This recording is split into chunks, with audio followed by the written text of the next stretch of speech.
profesi yang terbaik itu bukan menegakkan hukum, tetapi menegakkan keadilan. Ya, ketika Anda menegakkan keadilan, hukum akan tegak. Ketika Anda menegakkan hukum, hukum itu jadi pesanan, hukum itu akan jadi robot. Ya, jadi terhadap statement saudara, saya sangat ikut sedih, dan mudah-mudahan besok koreksi saudara itu diterbitkan dengan buku yang lain yang juga mengkoreksi. Karena juga ada buku People Power Pak Jokowi, saya mengkoleksi. Sebagai akademisi saya juga mengkoleksi. Pak Jokowi itu juga bikin buku People Power, ya. Tapi mantan Danjen Kopassus, Legend Purnawirawan Sunarko ditangkap dianggap melakukan People Power. Sri Bintang Pamungkas ditangkap dianggap melakukan People Power. Ahmad Dhani ditangkap dianggap melakukan People Power. Jadi itu namanya disparitas. Dan saya tidak bisa menjawab. Kenapa? Saya bukan polisi. Jawaban saya itu. Terima kasih. Pak Bambang Tri ada pertanyaan nggih? Pertanyaan. Ya, saya punya pertanyaan satu aja. Ya.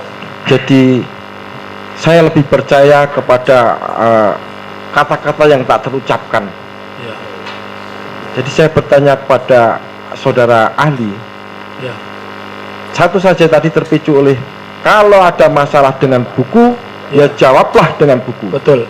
Saya murni semua keterangan saya, semua informasi saya sudah lebih dulu saya bukukan, walaupun belum terbit. Nah, terus kemudian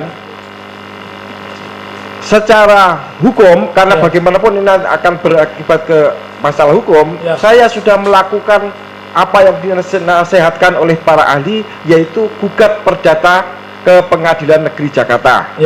Dan itu sudah diterima oleh hakim, diberi jadwal sidang, tinggal nunggu tanggal 18 saya harus sidang, dan saya sudah bersiap-siap di Jakarta dengan segala keterbatasan saya.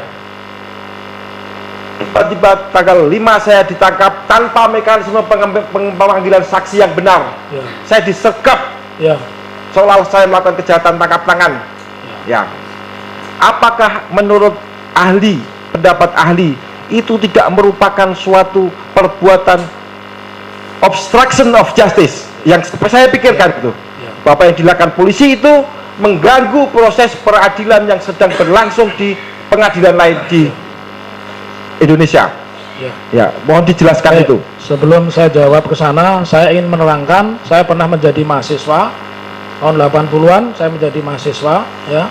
Saya masuk Fakultas Hukum tahun 85. Di saat itu Pak Harto gencar-gencarnya melarang orang membaca buku-buku Pramudia Anantatur, Rumah Kaca, melarang membaca buku Tenggelamnya Kapal Van der Wijk karangan Buya Hamka.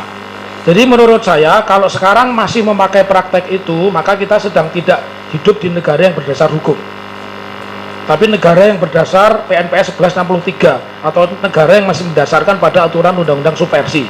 Jadi terhadap seseorang yang membuat buku, kalau sekiranya buku itu sudah diterbitkan dan tidak bagus, buku itu dilawan dengan buku yang bagus.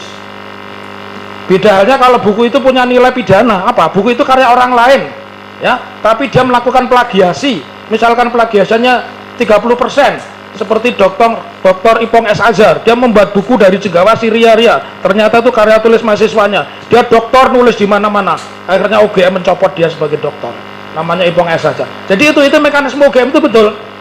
Dia tidak mempidanakan seorang Dr. Ipong S. Azhar, tapi segala gelar dan kehormatan termasuk anggota Senat UGM Dr. Ipong S. Azhar dicopot karena dianggap dia melakukan plagiasi. Ini di dalam etika ilmiah jauh lebih kejam daripada sekedar dimasukkan penjara. Ya.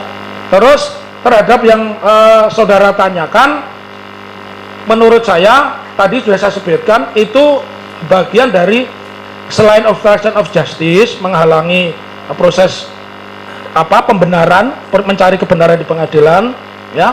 Jadi apa yang dilakukan oleh kepolisian itu masuk kategori abuse of power, ya. Ini perkara simpel, ya. Jadi sekali lagi sebenarnya saya tidak pula hadir di sini. Ini rekan-rekan saya Adinda Jaksa ini insya Allah paham, dan yang di depan saya beliau-beliau yang amat mulia insya Allah juga Paham. Begitu, saudara terdakwa. Ya, satu tambahan. Cukup. Ya. Satu tambahan, Pak. Satu tambahan. lagi. Tadi katanya satu. Satu Iya, moga, bonus moga, Bapak moga. berarti. Iya, Tadi moga, satu, moga. saya juga catat satu, ini tambah lagi bonus. Terima kasih. Catatan. Oke, silakan satu lagi, moga. Pak Taufik, Pak saksi ahli, saya mungkin belum mengikuti riwayat buku itu ya. Ya, Buku saya yang pertama, Jokowi Undercover. ya, Yang pertama ya, yang Ya. tidak ada kaitan dengan perkara ini. Ini kan seolah-olah dinyatakan sebagai buku terlarang, tapi dasar hukumnya mana tertulisnya? ya, Gitu. Ya. Karena yang berhak menyatakan buku atau terlarang atau enggak, yang prosesnya itu harus melalui Jaksa Agung. Itu putusan MK. ya, Ya. Tapi itu sama sekali tidak ada. Tapi Kapolrinya yang berkomentar di TV, nanti saya pidanakan yang itu. Ya. Itu terulang lagi sekarang. Ya. ya, Tentu tidak ada pernyataan di depan kamera, tapi Ya. yang saya alami penyidik itu. Saya mengalami penistaan di depan penyidik.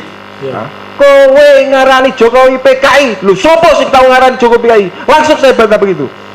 Nah, ini cerita aja. Ya. Pertanyaan saya, apakah menurut Pak Taufik pelarangan buku saya ahli itu, pelarangan buku yang pertama itu sangat kejam, artinya merampas hak-hak keperdataan saya dan tidak pernah dijawab ya, oleh penguasa. ya, Bagaimana status buku saya? Padahal yang pesan 1 juta eksemplar Ya. yang tidak saya penuhi dan itu merugikan hak ekonomi saya. Itu yang harus dituntut dengan ITE. ya, ya.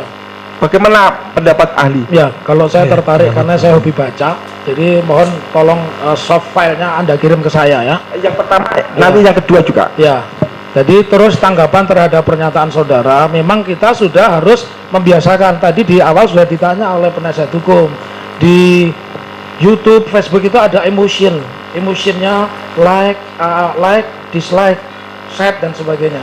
Jadi itu sebenarnya wacana dari kebebasan berpendapat yang Undang-Undang Dasar tidak pernah mengamandemen pasal 27, kemerdekaan berserikat, berkumpul, menyatakan pendapat baik dengan lisan maupun tulisan itu jatuh undang-undang. Mekanismenya seperti demonstrasi, Undang-Undang 998 misalnya. Nah, banyak yang salah dilakukan polisi. Di belakang itu kawan-kawan saya polisi semua. Ada beberapa itu mahasiswa saya, ya. Ada beberapa itu mahasiswa saya yang mereka sekarang sudah pangkatnya, ada yang AKBP, ada yang kombes. Saya selalu katakan kepada mereka, ya, profesi yang terbaik itu bukan menegakkan hukum, tetapi menegakkan keadilan. Ya, ketika Anda menegakkan keadilan, hukum akan tegak. Ketika Anda menegakkan hukum, hukum itu jadi pesanan, hukum itu akan jadi robot. Ya, jadi terhadap statement saudara, saya sangat ikut sedih dan mudah-mudahan besok koreksi saudara itu diterbitkan dengan buku yang lain yang juga mengkoreksi. Karena juga ada buku People Power Pak Jokowi, saya mengkoleksi. Sebagai akademisi saya juga mengkoleksi. Pak Jokowi itu juga bikin buku People Power, ya. Tapi mantan Danjen Kopassus, Legend Purnawirawan Sunarko ditangkap dianggap melakukan People Power. Sri Bintang Pamungkas ditangkap dianggap melakukan People Power. Ahmad Dhani ditangkap dianggap melakukan People Power. Jadi itu namanya disparitas. Dan saya tidak bisa menjawab. Kenapa? Saya bukan polisi. Jawaban saya itu. Terima kasih. Oke, Terakhir, cukup, ya. bukan pertanyaan. Secara ahli saya minta nanti karena kita perlu membicarakan banyak hal. Ya, Bersediakah Anda membesuk saya di tahanan Polresta untuk khusus bicara ini? dengan senang hati. Terima Kalau kasih. Anda muslim, Anda kan kewajiban saya menghibur orang yang sedang sedih. Iya, Iya. terima kasih. Cukup, nggih. Saya